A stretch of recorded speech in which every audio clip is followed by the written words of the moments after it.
শহীদ রাষ্ট্রপতি জিয়াউর রহমানের 89তম জন্মবার্ষিকী উপলক্ষে আয়োজিত আজকের এই অনুষ্ঠানের সম্মানিত সভাপতি, মঞ্চে উপস্থিত বিএনপি স্থায়ী কমিটির সদস্য, সম্মানিত সদস্য জনাব নজরুল ইসলাম খান, উপস্থিত সম্মানিত আলোচকবৃন্দ, আমার সামনে উপস্থিত সকল উপস্থিতিবৃন্দ, সাংবাদিক ভাইরা, আসসালামু আলাইকুম। আজকে আমার আসলে এখানে কথা বলার কথা ছিল না। পরে আয়োজকবৃন্দ আমাকে বললেন যে অল্প কথা বলতে হবে। আমি আজকে এখানে জিয়া রহমান ফাউন্ডেশনের চেয়ারম্যান হিসেবে অথবা বিএনপির একজন কর্মী হিসেবে ঠিক বলতে চাই না। আমি শহীদ রাষ্ট্রপতি জিয়াউর রহমানের সন্তান হিসাবে আজকে হয়তো দুটো কথা আপনাদের সামনে তুলে ধরবো। আমি প্রথমেই ধন্যবাদ জানাচ্ছি আজকের আলোচকবৃন্দ যারা মঞ্চে থেকে এতক্ষণ বিভিন্নভাবে আমার বাবা শহীদ রাষ্ট্রপতি জিয়াউর রহমানকে তুলে ধরেছেন আজকের উপস্থিতিবৃন্দের সামনে, একই সাথে দেশবাসীর সামনে।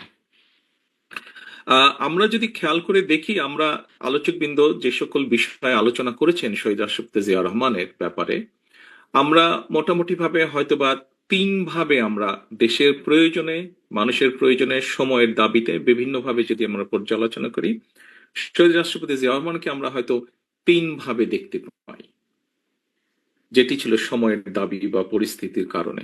প্রথম যদি আমরা দেখি, একজন সৈনিক হিসাবে একজন সৈনিকের কমিটমেন্ট হচ্ছে তার দেশের প্রতি, দেশের মানুষের প্রতি, দেশের মাটির প্রতি, দেশকে রক্ষা করা, দেশের মানুষের কে রক্ষা করা, সার্বভৌমত্বকে রক্ষা করা। আমরা দেখেছি শহীদ রাষ্ট্রপতি জিয়াউর রহমান যখন সময় এসেছে দেশের স্বাধীনতা রক্ষা করা বা স্বাধীনতা ছিনিয়ে আনার, আমরা যখন দেখেছি সময় এসেছে দেশের মাটিকে রক্ষা করা শত্রুর কবল থেকে, আমরা যখন দেখেছি যে সময় এসেছে দেশের মানুষকে রক্ষা করা, দেশের মাটি সার্বভৌমত্বকে রক্ষা করা, সেই সময় শহীদ রাষ্ট্রপতি জিয়াউর রহমান স্বাধীনতার ডাক দিয়েছেন। মুক্তিযোদ্ধা যারা ছিলেন, যারা যুদ্ধ করেছেন, তাদেরকে ঐক্যবদ্ধ করার চেষ্টা করেছেন, উজ্জীবিত করেছেন মানুষকে মুক্তিযুদ্ধে এগিয়ে আসার জন্য। এবং একজন সৈনিক হিসেবে যা দায়িত্ব, সেই দায়িত্ব উনি সর্বোচ্চ দিয়ে উনি পালন করেছেন। এবং আলহামদুলিল্লাহ, আল্লাহর মতে বাংলাদেশের মুক্তিযোদ্ধাদেরকে সাথে নিয়ে যুদ্ধ করে দেশ স্বাধীন করেছিলেন ওনারা সকলে মিলে। কাজেই খুব সংক্ষেপে যদি দেখি, একজন সৈনিকের যে দায়িত্ব, সেই দায়িত্ব উনি পালন করেছেন। আমি বিশ্বাস করি, যেহেতু উনি একজন সশস্ত্র বাহিনীর সদস্য ছিলেন, বর্তমান এবং আগামী দিনে সশস্ত্র বাহিনীর যে সকল সদস্য আসবেন, দেশের স্বাধীনতা, সার্বভৌমত্ব, দেশের মাটিকে রক্ষার শপথ নিয়ে তারা শহীদ রাষ্ট্রপতি জিয়াউর রহমানের যে বীরত্ব, সৈনিক হিসাবে ওনার যে কাজগুলো, কমিটমেন্ট, সেটি তাদের সকলকে উজ্জীবিত করবে, সাহসী করবে। এরপরে যদি আমরা দেখি, সময়ের প্রয়োজনে, দেশের প্রয়োজনে, পরিস্থিতির কারণে শহীদ রাষ্ট্রপতি জিয়াউর রহমানকে একজন রাজনীতিবিদ হিসাবে আমরা দেখেছি। একজন রাজনীতিবিদের যেই কাজ, উনি একজন সৈনিক হয়েও তারপরে যখন উনি রাজনীতিবিদ হিসাবে আবর্তিত হলেন বা রাজনীতিবিদ হিসাবে উনি যখন কাজ শুরু করলেন, সেই সময় আমরা দেখেছি যে উনি ঢাকা শহরের ভিতরে বসে থাকেননি। একজন রাজনীতিবিদের কাজ হচ্ছে যেহেতু মানুষের জন্য রাজনীতি করা, মানুষের কাছে উনি ছুটে গিয়েছেন, মানুষের সাথে কথা বলেছেন, মানুষ সম্পর্কে জানতে চেয়েছেন, মানুষের সমস্যা বুঝতে চেয়েছেন, সেইভাবে উনি সমস্যা সমাধানের চেষ্টা করেছেন। উনি যে আদর্শ দিয়েছেন, যে 19 দফা দিয়েছেন, সেগুলোর মাধ্যমে উনি মানুষকে ঐক্যবদ্ধ করার চেষ্টা করেছেন, জাতিকে বিভক্ত না করে। পূর্বে আমরা দেখেছি, উনি দায়িত্ব গ্রহণের আগে আমরা দেখেছি বিভিন্ন রকম থিওরি দিয়ে জাতিকে বিভক্তির চেষ্টা হয়তো করা হয়েছিল, কিন্তু উনি চেষ্টা করেছেন সকল জাতিকে বাংলাদেশি বলতে যাদেরকে বোঝায়, বাংলাদেশ, এখানে আলোচকবৃন্দ আলোচনা করেছেন, স্বাভাবিকভাবেই একটি দেশের মধ্যে বিভিন্ন ধরনের মানুষ থাকতেই পারেন, থাকাটাই স্বাভাবিক। উনি চেষ্টা করেছেন সকলকে এক জায়গায় নিয়ে আসার জন্য, এবং সবচেয়ে সেটি ধর্ম, বর্ণ, সকল কিছুর উপরে গিয়ে উনি একটি পরিচয় দিয়েছিলেন, আমরা বাংলাদেশি, যেই পরিচয়ে আমরা আজকে সমগ্র বিশ্বে পরিচিত। একজন রাজনীতিবিদ হিসেবে উনি সেটা করেছিলেন। এবং আজকে এত বছর পরেও আমাদের যে এই দল, বাংলাদেশ জাতীয়তাবাদী দল, যার একজন কর্মী আমি, সামনে যারা বসে আছেন অনেকেই তার কর্মী, মঞ্চে উপস্থিত আছেন কয়েকজন এই দলের কর্মী হিসাবে, নেতা হিসাবে। আমরা দেখেছি যে উনি রাজনীতিবিদ হিসাবে সফল ছিলেন বলেই আজকে আমরা বাংলাদেশ জাতীয়তাবাদী দলকে, ওনার চলে যাবার পরেও, এত বছর পরেও আমরা এই দলকে মানুষের মধ্যে ধরে রাখতে পেরেছি। যদি বল এরপরে যদি আমরা দেখি একজন স্টেটসম্যান হিসাবে, একজন স্টেটসম্যানের কাজ কি? একজন স্টেটসম্যানের কাজ হচ্ছে দেশের মানুষের দেশের মানুষকে সঠিকভাবে পরিচালনা করা, দেশকে সঠিকভাবে পরিচালনা করা। একজন স্টেটসম্যানের কাজ হচ্ছে দেশের মানুষের সমস্যার সমাধানগুলো করা। আমরা যদি দেখি এখানে আজকের প্রধান আলোচক নজরুল ইসলাম খান সাহেব, উনি ওনার বক্তব্যে বলেছেন, ওনার যেহেতু সরাসরি কাজ করার সুযোগ হয়েছিল শহীদ রাষ্ট্রপতি জিয়া রহমানের সাথে, তার ওনার সেই এক্সপিরিয়েন্স থেকে উনি কতগুলো কথা বলেছেন।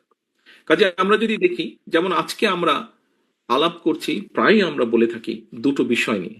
বাংলাদেশের যে বৈদেশিক মুদ্রার যে সোর্স, একটি হচ্ছে গার্মেন্টস শিল্প, আরেকটি হচ্ছে প্রবাসীদের রেমিটেন্স। এই দুটোও কিন্তু, এই দুটোতে জিয়া রহমান সাহেবের অবদান আছে। এই দুটোকে বাস্তবায়নের জন্য উনি উদ্যোগ নিয়েছিলেন এবং আলহামদুলিল্লাহ সফলও হয়েছিলেন। একজন এরপরে অনেকগুলো বছর গিয়েছে, কিন্তু আমরা এখন পর্যন্ত সেভাবে বড় কোনো সেক্টর বের করতে সক্ষম হইনি যা আমাদেরকে বৈদেশিক মুদ্রায় সাহায্য করবে। কাজে স্টেটসম্যান হিসাবে উনি দেশের বেকারদের কর্মসংস্থানের ব্যবস্থা করেছিলেন। উনি স্টেটসম্যান হিসেবে সমস্যার সমাধান করেছিলেন দেশের বৈদেশিক মুদ্রার। উনি স্টেটসম্যান হিসেবে সমস্যার সমাধান করেছিলেন বহু মানুষের কর্মসংস্থানের ব্যবস্থা করেছিলেন দেশে এবং বিদেশে। এবং শুধু তাই নয়, প্রবাসীদের মাধ্যমে এবং একই সাথে গার্মেন্টস এর যে আজকে যে প্রসাদ, এর মাধ্যমে আমরা আমাদের দেশকেও বিশ্ব দরবারেও কিন্তু তুলে ধরতে পেরেছি প্রবাসীদের মাধ্যমে। এবং এই গার্মেন্টস শিল্পের মাধ্যমে বহু পৃথিবীর বিলিয়ন্স অফ মানুষ কিন্তু একটি বড় অংশ বাংলাদেশের সাথে পরিচিত আছে। প্রিয় সহকর্মীবৃন্দ, একজন স্টেটসম্যান হিসেবে যদি আমরা অন্যদিকেও দেখি, তাহলে আমরা এখানে উজ্জ্বল সাহেব বলেছেন কিভাবে উনি দেশের শিল্প সংস্কৃতিতে অবদান রেখেছেন। আমরা যদি স্পোর্টসের ক্ষেত্রেও দেখি, সেখানেও তার অবদান আছে। কাজী আমরা স্টেটসম্যান হিসেবেও যদি ওনাকে বিবেচনা করি, সার্কের কথা এসেছে, সার্ককে বাস্তবায়ন করার মাধ্যমে উনি কিভাবে বাংলাদেশকে বিশ্ব দরবারে তুলে ধরতে সক্ষম হয়েছিলেন। এইভাবে যদি আমরা অনেকগুলো দেখি, এখানে পররাষ্ট্র মন্ত্রণালয় পররাষ্ট্র সচিবের দায়িত্ব পালন করেছেন একজন বক্তা ছিলেন, উনি ওনার বক্তব্যে তুলে ধরেছেন যে কিভাবে স্টেটসম্যান হিসেবে উনি বিশ্ব দরবারে বাংলাদেশকে তুলে ধরেছিলেন। কাজী প্রিয় সম্মানিত উপস্থিতিবৃন্দ, আমরা একজন রাজনীতিবিদ, একজন সৈনিক, একজন স্টেটসম্যান যেভাবেই দেখি না কেন শহীদ রাষ্ট্রপতি জিয়া রহমানকে, বলা যায় প্রায় সকল ক্ষেত্রেই উনি সফল হয়েছিলেন। এখানে ফাহাম ওনার বক্তব্যে একটি কথা বলেছিলেন যে সাধারণত ওই পরিবেশে একজন মানুষ যে ভুলগুলো করতে পারেন, শহীদ রাষ্ট্রপতি জিয়া রহমান সেই ভুলগুলো করেন নাই। আমরা ওনার সৈনিক হিসাবে, ওনার সৈনিক জীবন থেকে, ওনার রাজনীতিবিদ জীবন থেকে, ওনার স্টেটসম্যানের জীবন থেকে আগামী দিনের ভবিষ্যৎ নেতৃবৃন্দ যারা আসবে বাংলাদেশে, ভবিষ্যৎ সৈনিক যারা আসবেন বাংলাদেশে, ভবিষ্যৎ রাজনীতিবিদ যারা দেশকে পরিচালনা করবেন, আমি দৃঢ়ভাবে বিশ্বাস করি প্রত্যেকের জন্য অনেকগুলো অনুকরণীয় হোক অথবা অনেকগুলো এক্সাম্পল হোক, অনেকগুলো বিষয় উদাহরণস্বরূপ হোক, ওনার কাছ থেকে আমরা নিতে পারবো, যা এই দেশকে, এই দেশের মানুষকে একটি উজ্জ্বল ভবিষ্যতের দিকে নিয়ে যেতে সক্ষম হবে বলে ওনার সন্তান হিসেবে আমি দৃঢ়ভাবে বিশ্বাস করি।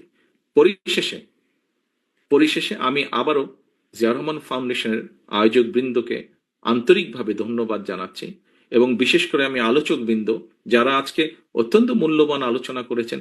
অনেকদিন পর অনেক সুন্দরভাবে আমরা জিয়া রহমানকে তুলে ধরতে পেরেছি জাতির সামনে, দেশের মানুষের সামনে। সেই আলোচক বৃন্দ যারা এই কাজটি করেছেন, তাদের সকলকে আন্তরিকভাবে ধন্যবাদ জানিয়ে আমি আমার বক্তব্য শেষ করছি। আল্লাহ হাফেজ।